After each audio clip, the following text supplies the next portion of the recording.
Careful, Grandpa. Floor is slick. Or is that leg of yours just cheap junk? The laughter came quick and shallow, but Jake Collins felt it land deep, like shrapnel you thought you'd already dug out years ago. The door to Millie's roadside diner swung inward with the reluctant creak of old hinges, letting in a gust of crisp Arizona air and the scent of sun-baked asphalt from the lot outside. Noon light spilled in across the linoleum floor, catching on the chrome trim of the stools and the faded checkerboard tiles that had seen decades of boots, heels, and trucker dust.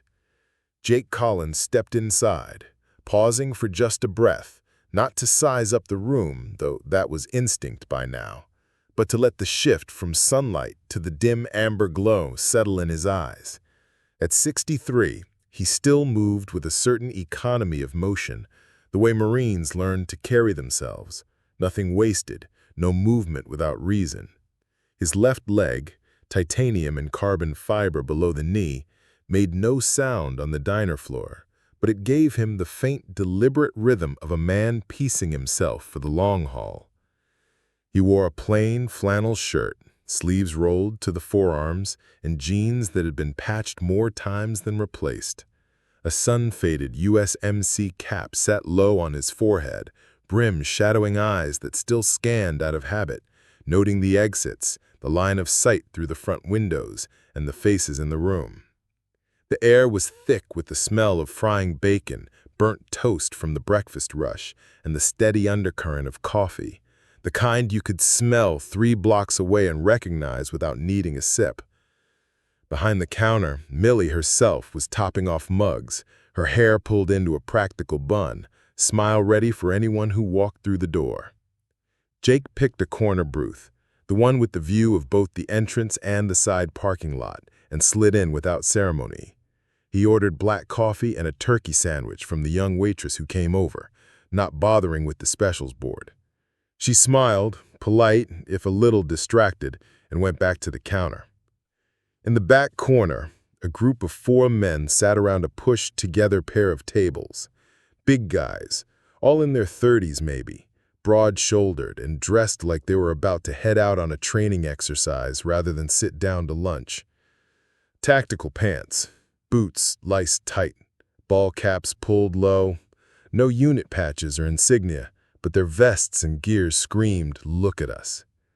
Their voices carried in the low murmur of the diner, a little too loud, a little too self-aware. Jake caught snippets between the scrape of forks and the hiss of the griddle, something about running drills and if this had been live fire. Laughter followed, the kind that didn't invite outsiders. He ignored them at first. This wasn't his business, and he'd had enough years to know that some noise was best left to fade on its own. But when he got up to refill his coffee from the self-serve pot by the counter, the nearest one, a thick-set guy with a red beard and mirrored sunglasses propped on his head, shifted his boot just far enough into Jake's path. Jake felt the contact before he saw it.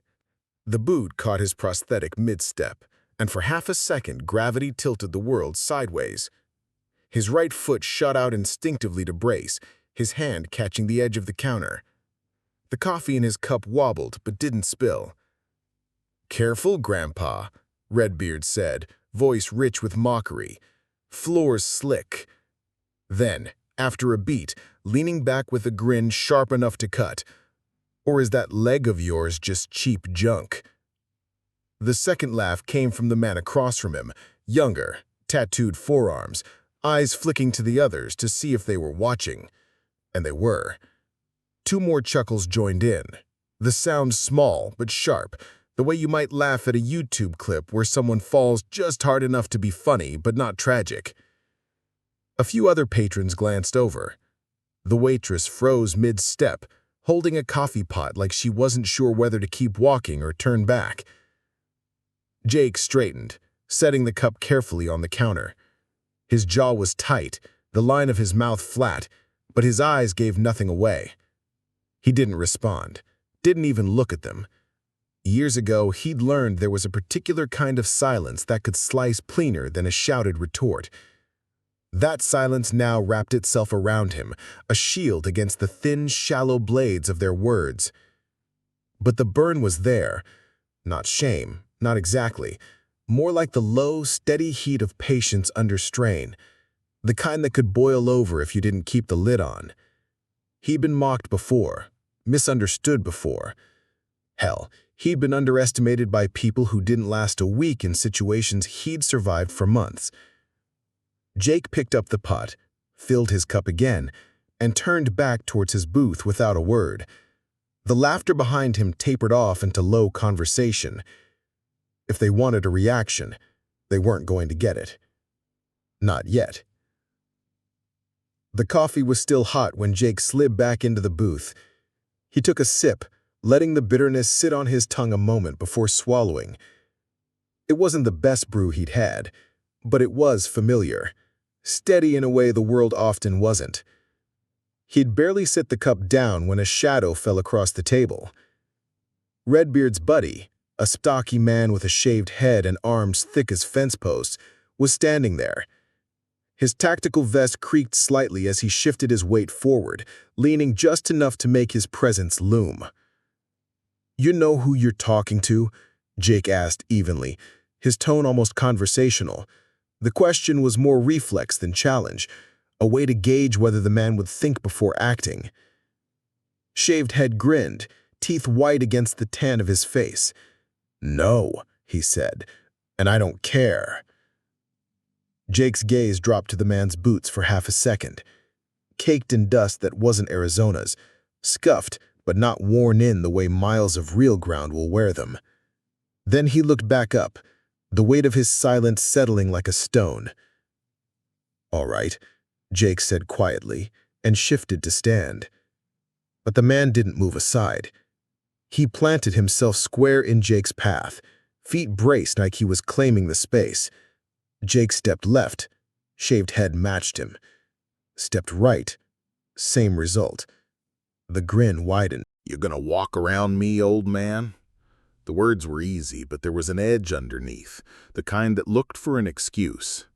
Jake took a half step forward, the distance between them shrinking to arm's length. "Just trying to get back to my seat," he said, toned flat. And then the shove came. Not a nudge, not an accidental bump, a full palm to the chest, quick and deliberate. Jake's coffee sloshed violently, spilling over the lip of the cup and splattering dark across the counter behind him. Gasps broke the steady hum of the diner. Somewhere near the back, a fork clinked against a plate. Two of the men still seated at the pushed-together tables laughed, the sound thin and sharp in the sudden stillness. Jake's feet planted. His body had learned long ago how to absorb impact without giving ground. He didn't stumble, didn't reach for balance. He just stood there, one hand at his side, the other holding the coffee cup steady now despite the spill. His eyes were fixed, not on shaved head's face, but just past him, as if the man were an obstacle to be catalogued, not confronted. From the far corner, someone else had been watching, not just idly, but with the still focus of a predator waiting for the right moment to move. Mason Ward sat alone, one leg stretched under the table, a bowl of chili in front of him. His spoon moved slowly, deliberately, though his gaze never left Jake. Ward's face was weathered in the way only time under fire can weather a man. Lines cut deep at the eyes, jaw like chiseled granite. When Jake had walked in, Mason had clocked him instantly. Not just the limp, subtle, almost imperceptible if you didn't know what to look for, but the way his shoulders settled when he took a seat, the way his eyes had swept the room without seeming to.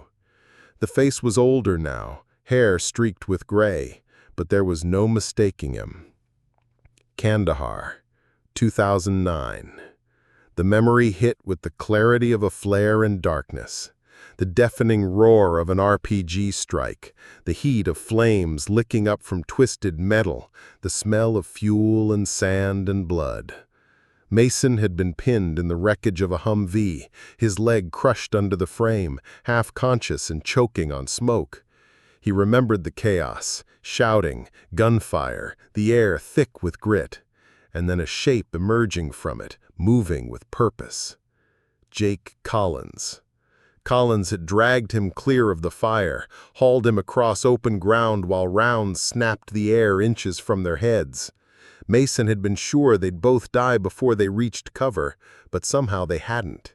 Jake had gotten him to safety, then turned and went back for two more men, one of them barely alive.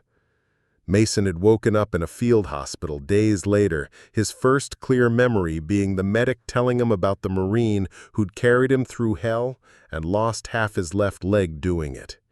He'd never seen Jake again. Until now. Mason set the spoon down without a sound, reached into the pocket of his jacket and pulled out his phone. His thumb moved with deliberate precision, tapping out a short message.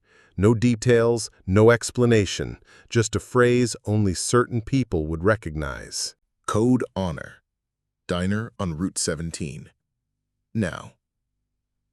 He hit send. The phone slipped back into his pocket. Mason picked up the spoon again, but the chili was forgotten. He leaned back, eyes narrowing slightly as shaved head muttered something low to Jake, just loud enough for the nearby tables to catch. Jake's reply was silence. Outside, the wind shifted, rattling the diner's old neon sign. Inside, the air felt thicker, as if the temperature had gone up a few degrees. The waitress behind the counter was watching now, her hand hovering near the coffee pot like she wasn't sure whether to step in or stay put. Shaved Head eventually stepped aside with a smirk, as if he'd won something. Jake brushed past him without touching him, returning to the booth in the corner. He set the coffee down, lifted it to his lips, and took a sip. Mason watched every move. The tactical gear group in the back went back to their conversation, voices lower now, but their glances kept sliding toward Jake. It wasn't done. Men like that rarely stopped at one shove. Mason didn't touch his phone again. He didn't need to. The wheels were already turning, and in a matter of minutes, the air in this quiet roadside diner was going to change. Jake didn't know it yet. The security men didn't know it yet. But something was already on its way. For the next 10 minutes, the diner seemed to fall into a strange rhythm. Forks scraping plates, coffee pouring, conversations carried in low tones. But it was an uneasy quiet, the kind where everyone knew they were waiting for something. Jake sat in his booth, posture relaxed but not casual. One forearm resting along the table's edge, the other wrapped around his coffee mug. Every so often, his eyes drifted to the reflection in the chrome napkin holder, catching glimpses of the men at the back table. Mason Ward hadn't touched his chili since he sent the message. He sat with his arms crossed now, his gaze drifting toward the front windows like he was expecting the weather to change. It wasn't the weather he was watching for. At 12:18 p.m., the diner's door jingled faintly as a man in a windbreaker stepped in, scanned the room without lingering, and left. Most people barely noticed. At 12:20, a faint vibration rattled the front window glass, distant, rhythmic, like tires hitting asphalt in sequence. No one else paid it much mind, but Mason's head lifted slightly. He glanced at Jake, who caught the movement in the napkin holder's reflection. Their eyes met for the briefest instant before Mason looked away again. Then, at 12:21 p.m., the hum of conversation thinned to a thread. 3 black SUVs rolled into the gravel lot outside, engines low but steady, moving with the kind of precise spacing that doesn't happen by accident. They didn't idle wrong. All 3 swung into a clean line, angled toward the diner's front windows. The engines cut out almost in unison. The tactical gear group in the back had gone quiet now, heads tilting toward the glass. One of them muttered something about law enforcement. Another shifted in his seat, posture a little less loose. The diner's bell chimed once. 2 men stepped in, each wearing unmarked combat gear, not brand new, not movie-polished, but real. The kind that had been worn in places where dirt didn't wash out. They scanned the room in one smooth motion, not speaking, their eyes moving like radar. The bell chimed again, 2 more entered, and then again and again. Within seconds, the small diner had 12 newcomers arriving in pairs. Each one moved with that same precision, no wasted steps, no hesitation. They didn't bunch up, didn't crowd the entrance, they just spread evenly through the space, their presence quiet but undeniable. The security men's table was no longer laughing. No one was touching their coffee. One of them had his hand halfway to a wallet where an ID might be, but he didn't pull it out. The leader came last, tall, weathered, a faint scar cut diagonally across his cheek, the kind that didn't come from clumsiness. His gaze swept the room once and then locked on Jake. He walked forward without glancing at the tactical group, his boots hitting the floor in a slow, measured cadence that felt louder than it was. He stopped at Jake's booth. For a beat, nothing happened. Then, with his back to the rest of the diner, he came to attention, spine straight, shoulders squared, and raised his hand in a crisp, deliberate salute. "Staff Sergeant Collins," he said, his voice carrying clean to the farthest table. "I saved your team in '09. You carried me when I couldn't move, and I'll never forget it." Behind him, every one of the 12 men snapped into perfect formation. Their boots hit the tile in unison, heels aligned with mathematical precision, and then 12 salutes rising in flawless sync. The diner went utterly still.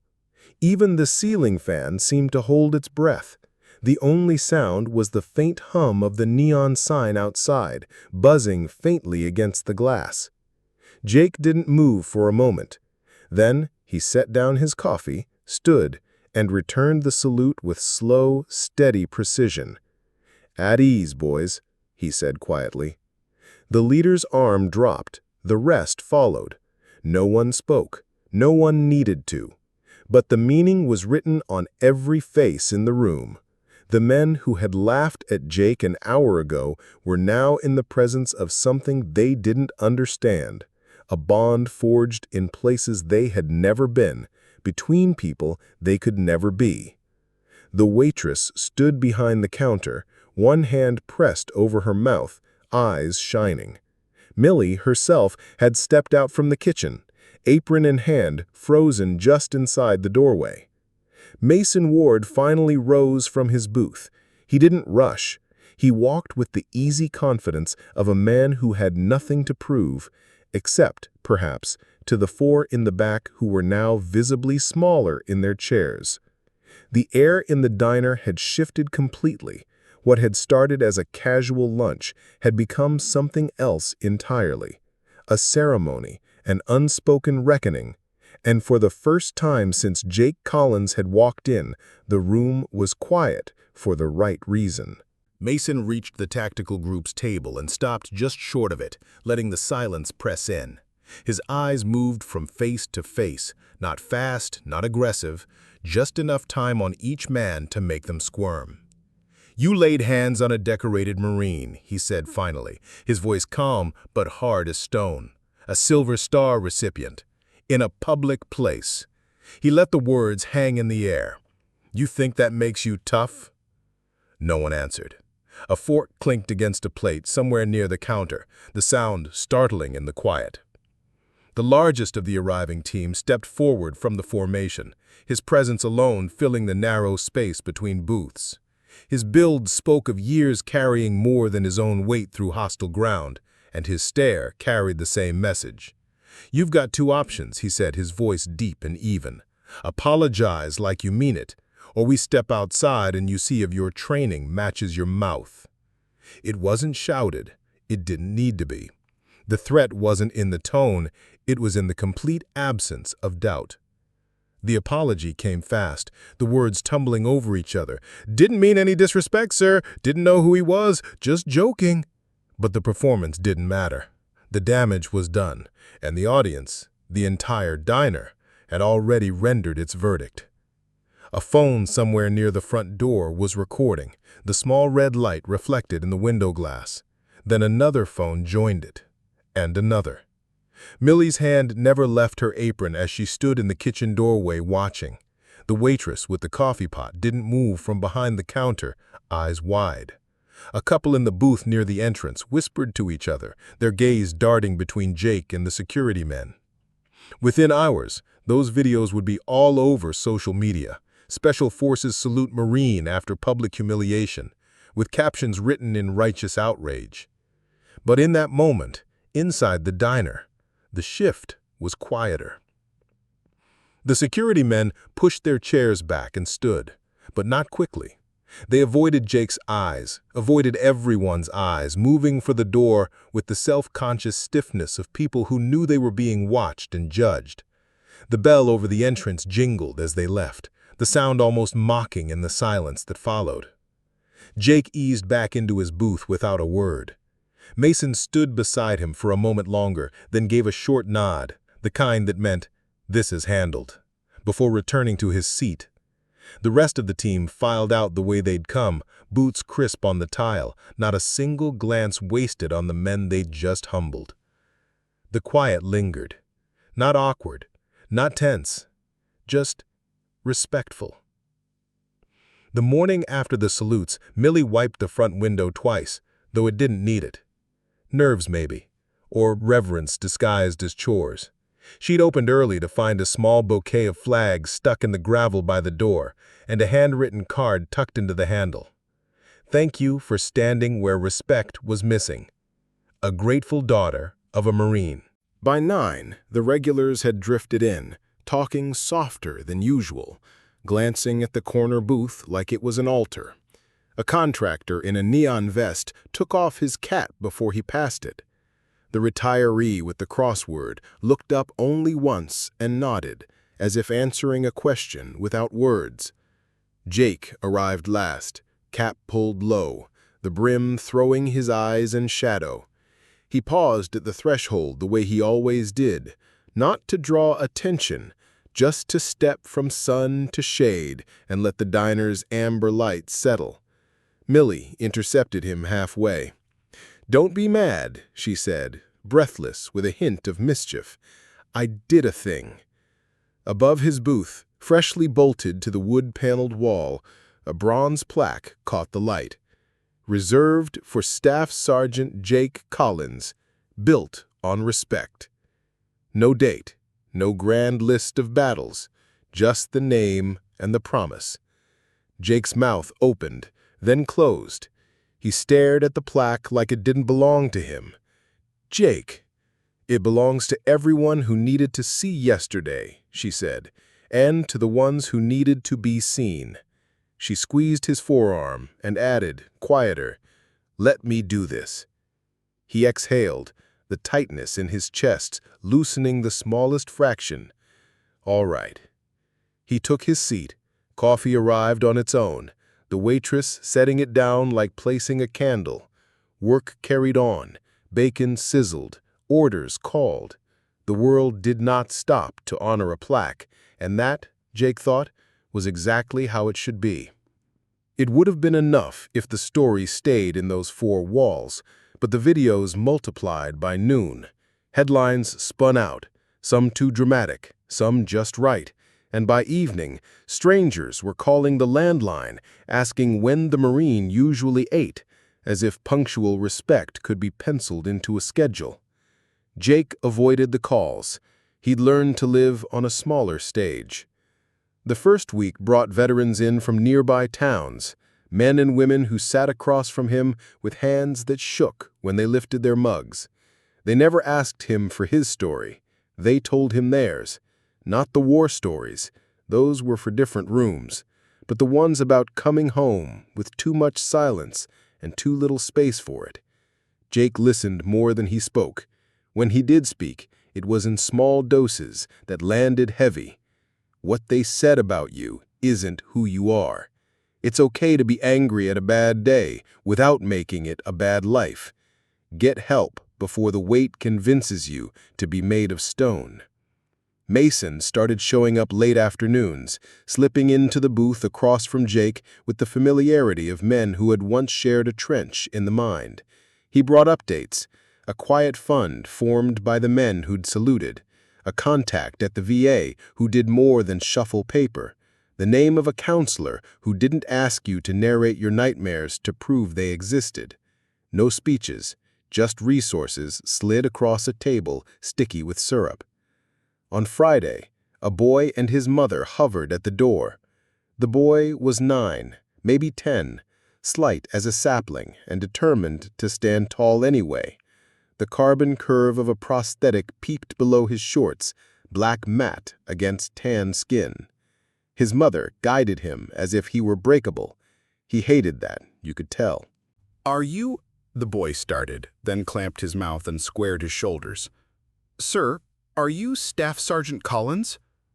Jake looked at the leg before he looked at the face. Old habit, new tenderness. "I used to be," he said, gentling the words with the hint of a smile. "Most folks just call me Jake." The boy inhaled like he was about to jump off a dock. "My name's Leo. My mom said, she said I could ask you how you—" He looked down at the blade and then back up, fighting an ocean with a teaspoon. "How you don't hate it every day." The diner's noise fell back a step. Jake slid out of the booth and crouched, his own prosthetic singing a quiet, mechanical note. "Some days I do," he said. "Some days it's just a thing I strap on. I learned to tell which day is which and not judge myself for either." He showed Leo the ankle adjust, the trick of stepping down off a curb without overthinking it. They went outside and practiced on the diner's painted step while traffic hummed by. Leo missed once, swore under his breath, then nailed it, grinning with the joy reserved for kids who've been reminded their bodies can still surprise them. When they came back in, Mason was holding a challenge coin. Matte black, edges worn smooth. He flipped it to Jake with a small arc. "Thought you might want this back in circulation," he said. Jake didn't bother pretending he didn't recognize it. A coin cut years earlier, meant to be passed to the person who embodied the thing you couldn't find words for. He ran his thumb over its raised center, then pressed it into Leo's palm. "Borrow this, not because you need it to be strong, but because sometimes a coin is easier to carry than a bad day. When you meet someone else who's standing where you've stood, you know what to do." Leo closed his fist around the weight. The weight closed around him in return, the good kind. Invitations began to arrive with letterhead and seals. Schools wanted assemblies. City Hall wanted ceremonies. Jake said yes to fewer than he was asked to, and when he said yes, he kept it spare. In a middle school gym that smelled like varnish and sneakers, he told 100 eighth graders that bravery didn't always look like headlines. Sometimes it looks like not laughing when everyone else is. Sometimes it looks like carrying your tray over to the kid sitting alone. In a dusty VFW hall, he told a room of vets that silence is armor until it's a coffin. He didn't pretty anything up. He didn't traffic in grand speeches. He stuck to truths that could be carried in a jacket pocket. Other diners started calling Millie to ask about the plaque. "Where did you order it? What font is that?" A truck stop in Holbrook put up a sign over a corner table reserved for whoever reminds us who we are. A cafe in Winslow stenciled "Respect lives here" above their coffee bar. None of it felt like a brand rollout. It was simpler, a small refusal to forget. Someone made decals, a simple silhouette of a both, and the words "Built on Respect," and mailed them out at cost. They showed up on windows in towns no one would ever film a movie about. Half the country never saw them. The half that needed them did. The private security outfit that had swaggered into Millie's that day wrote an official apology. Their PR firm crafted it like a tourniquet. Tight, sterile, meant to stop the bleed. They asked if Jake would accept the meeting. He said no. He wrote back a single line. "Volunteer at the VA every Thursday for a year. Don't film it." He never checked whether they did. He was done living in the part of the story where he watched men ask for forgiveness before they had done anything to deserve it. He preferred the quiet ripple, the former trucker who left $20 under a saucer with a scribbled note for whoever's missing a piece and still moving. The high school coach who taped a photo of Jake's plaque to his locker room door and told his players, "We win with how we treat people first." The teenage dishwasher who stopped a new hire from sneering at a regular's tremor and said, "Hey, not here." Months later, Washington called. Not a summons, an invitation. Veterans Conference, a room full of people who could move money and policy, and also, occasionally, mountains. Mason was already going. He asked twice. Jake said yes on the third call. On a gray morning in D.C., the ballroom lights felt too bright and the carpet swallowed sound. Banners lined the walls in tasteful, forgettable colors. Men and women in suits and uniforms clustered by coffee urns trading schedules and promises. Backstage, a staffer clipped a microphone to Jake's collar. His hands were steady, but he rolled his shoulders once like a man remembering how to carry a pack. Mason stood off to the side, arms folded, face carved from the same material as patience. "Don't make me look good," Jake muttered. "Wouldn't know how," Mason said, and the corner of his mouth twitched. They had arranged something small without telling him.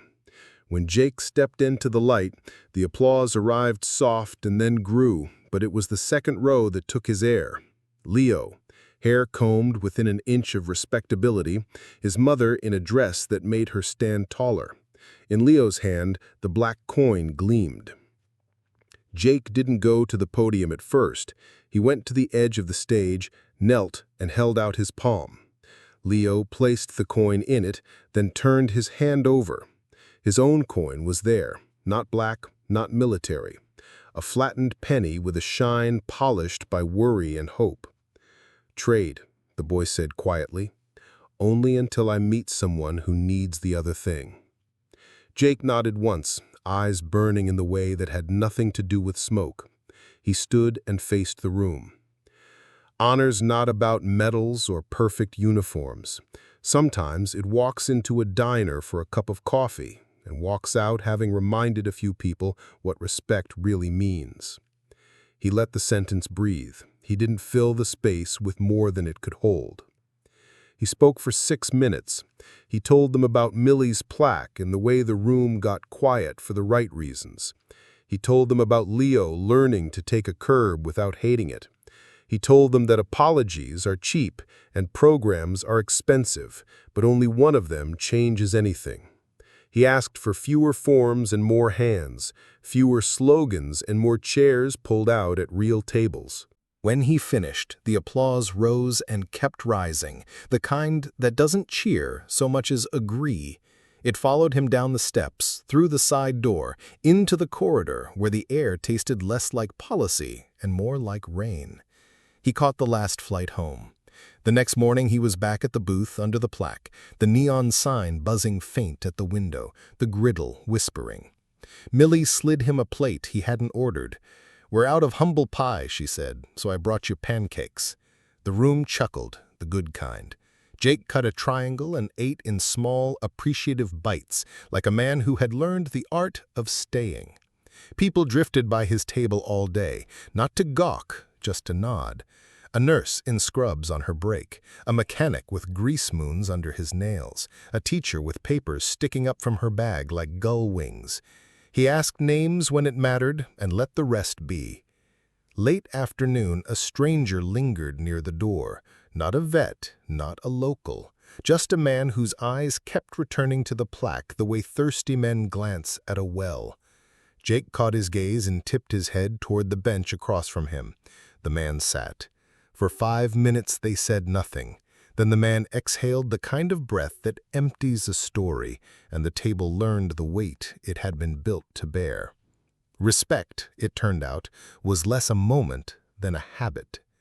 By winter, the built-on respect decals had crept across 3 states, then 5. A coffee shop in a college town became the spot where freshmen learned to keep their jokes about someone's tremor in their throat. A diner off a country road in Oklahoma put a small frame by the cash register. If you're standing where he stood, your coffee's on us. Nobody abused it. People don't when they understand what something costs. Jake never called it a movement. Movements have leaders and mailing lists and people arguing about logos. What this had was simpler, stronger. A booth waiting for the tired, a coin changing hands, a boy taking a curb without fear, and old Marine finishing pancakes while the room made room. In the end, the world didn't crown him anything. He didn't want a crown. He wanted what he'd always wanted, a quiet place to sit where the floor was level and the coffee was hot and a kid could find his footing. He got that. And because he got it, others did too. Some evenings he'd trace the edge of the plaque with a finger before he left, not to check if it was still there, but to remind himself that dignity could be bolted into a wall and also into a day. Then he'd stand, tip Millie, and hold the door for whoever was coming in next. If you were standing outside and caught the door before it swung shut, you might hear the little bell, and you might see the way people straighten just a fraction when they look toward the corner. You think it's about a medal or a uniform. You'd be wrong. It's about a choice you can make every time you see someone you don't understand. You don't have to salute. You just have to leave them a seat.